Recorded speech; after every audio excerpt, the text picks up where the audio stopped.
شێرکۆ شاعری بەس باشوور نییە، شاعری هەموو پارچەکانی یەکەی کوردستانە.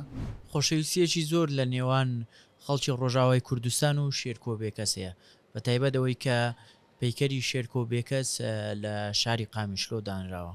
ئایا ئەگەر ئێستا شێرکۆ بێکەس بمابە چی دەگوت دەربارەی ڕۆژاوای کوردستان؟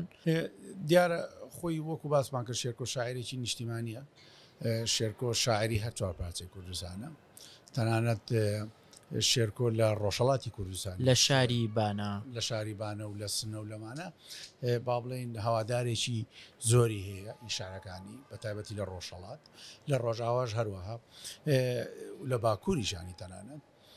ئەمە دەریەخا کە شێرکۆ شاعری هەر هەموو کوردستانە، شاعری هەر چوار پارچەی کوردستانە. دیارە شێرکۆ شاعرێکی شاعری هەمومانە، من شانازی پێوەکەم کە لە هەر چوار پارچەی کوردستان بە یەک چاوسەیرەکرێ. شێرکۆ شاعری بەس باشوور نییە، شاعری هەموو پارچەکانی یەکەی کوردستانە. بۆیە کە ئەوانە دەبینم خۆشحاڵ دەبم چ وەک کوڕی شێرکۆ چ وەک خوێنەرێکی شێرکۆش بەڕاستی.